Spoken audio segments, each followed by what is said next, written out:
एक जानिब पाकिस्तान को एक साल में 14 अरब डॉलर सूद अदा करना है, लेकिन जिस मुल्क की एक्सपोर्ट सिर्फ 20 अरब डॉलर हो, वो इतना बड़ा सूद किस तरह और कैसे अरेंज कर पाएगा? क्लास में आपसे ये जानना चाहूंगी, एक साल में 14 अरब डॉलर हमें सूद अदा करना है, हमारी एक्सपोर्ट सिर्फ 20 अरब डॉलर है, क्या समझते पाकिस्तान दिवालियापन के जाने पड़ रहा है? पहले मैं ये बता दूं, हमारे दोस्त हैं जर्नलिस्ट मतीन सैयद साहब, उन्होंने मुझे मैसेज भेजा। उन्होंने ना, आप क्लास साहब आप वो खाबों की बात कह रहे थे ना कि इतना बड़ा खाने पक रहे थे आज, और सारी जलेबियां तो पकौड़े थे, समोसे थे, चटनियां तो पता नहीं वहां पे मशरूबात। उन्होंने कहा वो मुलाजमीन भी नहीं कर सके क्योंकि 6 बजे इजलास खत्म हुआ है, उनके ड्राइवर जो साथ जो लोग आए हुए थे एमएनएस के, तो गाड़ियां ली, वो निकल गए, सारे का सारा खाना ज़ाया किया है आज, और बहुत सारा खाना आया हुआ था वहां पे। अवामी खजाना दरिया इस मुल्क में जिसमें वो खुद कहते हैं कि 30% लोग जो हैं जिनको 2 टाइम की रोटी नहीं मिल रही, गुर्बत से लकीर से नीचे हैं, वहां पे या आपको लाखों रुपए का खाना मंगाया जाता है, ज़ाया जाता है, एमएनएस भी नहीं खाते, उनके मुलाजमीन भी नहीं खाते, ये सारे के सारी चीजें अब ये नहीं पता पैक करके उन्होंने कहीं पे दी हैं या कोई साथ ले गए, don't know what has happened. ये इस मुल्क की कहानी सुन लें, हमारी इलीट के काम देख लें। अपनी जेब से नहीं है ना, अपनी जेब से किसी को 10 रुपए भी दे देंगे ना मेरे साथ, उसका 10 महीने तक एहसान भी रखेंगे और अगले को याद भी दिलाएंगे कि हजूर मैंने 10 रुपए की आपको चाय पिलाई थी। नो कमिंग टू जो आपने ये बात की है, पॉइंट अहम। मैं आपको आमिर साहब पता है कि हम जो रिपोर्टर्स हैं ना, थोड़े से हम फूल प्रूफ हो जाते हैं, हमें जल्दी शॉक नहीं लगते। डेली की इतनी बड़ी बड़ी बम शेल खबरें आ रही होती हैं। मैंने आपके साथ बैठ के भी पता है कि हमने बहुत सारे डॉक्यूमेंट्स भी देखे, अखबारात भी देखे, हमने रिकन्फर्म किया अगेन अगेन कि वाकई हमने ठीक पढ़ा है बजट में, हमने वाकई यही फिगर है, इसी काम के लिए है। और मुझे नहीं समझ आ रही जिन लोगों ने वो लिख दिया है, जिन्होंने वो पढ़ लिया, उसके बाद ये हम डाइजेस्ट कैसे कर गए। वो एक ही उसमें मद है, 3 मद्दे हैं इस बजट में अहम है, आपका तरक्याती बजट, आपका डिफेंस बजट और आपका सूद है जो कर्जों पे देना है। सही। जिस मुल्क में अब आर्मी का बजट जो बनता है तकरीबन 920 आ रहा है, बाकी उसमें पेंशन मिला ले 180 अरब रुपए की उनकी सिविल की पेंशन, तकरीबन 10-11 अरब डॉलर आर्मी का बजट बन रहा है हमारा। उससे ज्यादा हमारा आपका 13-14 बिलियन डॉलर सूद है जो हमने कर्जों का देना है, सूद बकायदा। स्पेशली मुझे समझा दें कि जिस मुल्क का आपका बजट का मेन सबसे ज्यादा जो हिस्सा रखा गया है, पहले आपका सूद है 14 अरब डॉलर, उसके बाद आपका आर्मी नहीं, आपका सारी डेवलपमेंट बजट मेरा ख्याल है अगेन 10-11 अरब डॉलर बनता है जो रख देते हैं, लेकिन रिलीजियस या इनकी 500-600 मिलियन डॉलर से ज्यादा नहीं हो सकती, इतनी कैपेसिटी नहीं है हमारे खर्च करने की, वो दिखा देते हैं कि हम इतनी करेंगे।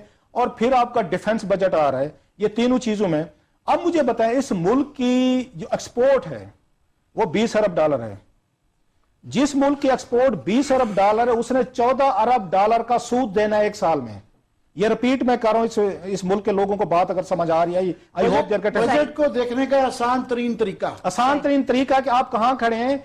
20 रुपए में से आपने 14 रुपए सूद देना है जो कर्जा लिया हुआ है, ये कर्जों से हट के जो आप कमाई कर रहे हैं, दुनिया से अर्न कर रहे हैं 20 अरब डॉलर, दुनिया को वापस कर रहे हैं सूद की शक्ल में 14 अरब डॉलर। इंपोर्ट्स भूल जाएं, हमारी जो 46-48 अरब डॉलर की इंपोर्ट्स हैं वो अलहदा हैं। फिर इसमें ज्यादा आ जाते रेमिटेंसेस, ओवरसीज पाकिस्तानियों ने आपको थोड़ी सी इज्जत दी है, 16-17-18 अरब डॉलर वहां से आ रहा है, जिनको आजकल हम गद्दार करार दे रहे हैं, ये यहूदी हैं, ये जनाब इंडियन एजेंट हैं, ये जनाब ये इमरान खान को जो पैसे दे रहे हैं, ये खुदा न खासा मुसलमान ही नहीं है, इनका इस मुल्क से कोई तल्लुक नहीं है, इनको बिल्कुल उनकी क्रेडिबिलिटी ने उड़ा के रख दी है। ये उनकी तरफ से 17-18 बिलियन डॉलर आता है जिसकी वजह से थोड़ा सा काम चल जाता है। बाकी अगले साल पाकिस्तान ने 8 अरब डॉलर के नए कर्जे लेने हैं प्रोजेक्ट्स में जो हमें इस साल अनाउंस किए गए। मुझे समझा दे इस मुल्क की एस्टेब्लिशमेंट, इस मुल्क के इकोनॉमिस्ट, में तो बड़ा लेमैन आदमी, कोई अगेन इकोनॉमी का एक्सपर्ट नहीं हूं, अंधे को भी नजर आ रहा है, अंधे को भी, कि ये मुल्क बड़ी तेजी से दिवालियापन की तरफ जा रहा है। जिस मुल्क ने 14 अरब डॉलर का सूद देना हो, 20 अरब डॉलर की सिर्फ एक्सपोर्ट हो, इंपोर्ट आपकी 48 अरब डॉलर चल रही हो, ट्रेड गैप आपका वो बिल्कुल उस पे चला गया, दूसरे एंड पे चला गया, उस मुल्क को आप कैसे सस्टेन करेंगे? कोई आपको कहीं पैनिक नजर नहीं आ रहा, कोई पार्लियामेंट में इस पर संजीदगी नजर नहीं आ रही, कहीं पे आपको डिबेट नजर नहीं आ रही। और मेरी एक रिक्वेस्ट है इस मुल्क के पॉलिसी मेकर से और इस मुल्क के जो मुक्तदर हल्के कहते हैं आमिर साहब, मुक्तदर हल्के जो चलाते हैं इस मुल्क के, हजूर कोई इस मुल्क पे रहम करें आप सारे मिलके। हमारी वो सिविल मिलिट्री ब्यूरोक्रेसी हो, हमारी पॉलिटिकल एलीट हो, इस मुल्क को आप रिवर्स करें। जो पॉलिसीज आप चला रहे हैं ये नहीं चलने वाली। ये मेरे जैसे एक नाहल आदमी को भी उसको समझ आ रही है कि आप नहीं चल सकते। इस आप खित्ते में सिक्योरिटी पॉलिसी को रिवाइज करें। सही। जो हमने यहाँ पे दोस्त दुश्मन बना लिए हैं उनको कम करें। इस मुल्क में कोई एनवायरनमेंट बनाए। अपने हम डिफेंस के हमारे अखराजात बढ़ते जा रहे हैं, हमारे सूद, हमारे कर्जे, नॉन डेवलपमेंट हमारा एक्सपेंडिचर बढ़ता जा रहा है। You have to reverse it. आप इंडिया के साथ आपने करने हैं तल्लुकात, उनको ठीक करें, नहीं तो ये चीजें हमसे मैनेज नहीं होगी। अफगानिस्तान से ठीक करनी है, आपने ईरान से करनी है। इस खित्ते में आपको पीस लाना है। मैनेज करनी ये पाकिस्तान के ग्रेटर इंटरेस्ट में है इस वक्त के जिस मुल्क ने 14 अरब डॉलर का सूद देना है और हम कर्जे लेते जा रहे हैं और हमारा डेवलपमेंट बजट बढ़ता जा रहा है। आपको इस खित्ते में नई सिक्योरिटी पॉलिसी की जरूरत है। इस मुल्क को सिक्योरिटी आप उससे निकालें। हमने इसको सिक्योरिटी स्टेट बना दिया है। हर वक्त हम उसमें थ्रेट का शिकार हैं, जिसकी वजह से हमारे तमाम चीजें जो हैं बढ़ती जा रही हैं। इस मुल्क में कोई आकर इन्वेस्टमेंट करने को तैयार नहीं है, कोई पैसा लगाने को तैयार नहीं है। किसी वक्त पाकिस्तान की इंडिया की जंग ना हो जाए, किसी वक्त अफगानिस्तान से ना हो जाए, हमारा किसी वक्त ईरान के साथ बॉर्डर क्लैश वार में ना बदल जाए।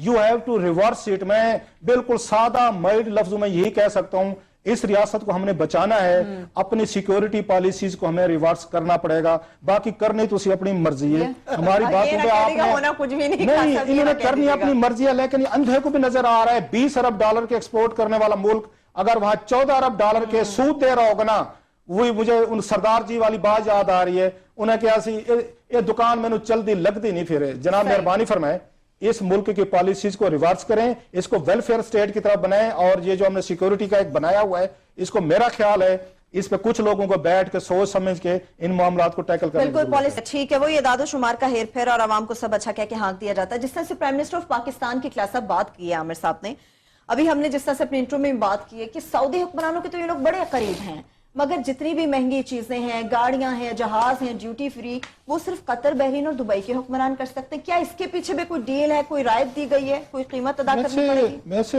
ये खैर समझदार लोग होंगे, हम क्लेम नहीं कर सकते। मेरा जहन अभी तक वहीं पे फंसा हुआ है। आमिर साहब ने भी बैठ के कुछ एक्सप्लेन करने की कोशिश की कि जिस मुल्क ने 14 अरब डॉलर सूद देना हो, 10 अरब डॉलर आपका फौज का बजट हो, 24 अरब डॉलर जो है आपने सीधे सीधे इस पे खर्च करने हैं, और एक्सपोर्ट आपकी 20 अरब डॉलर है।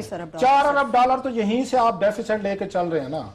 इंपोर्ट आपकी गई हुई है वहां पे 47 अरब डॉलर। जरा हिसाब करें, अब हमारी इनकम कितनी है?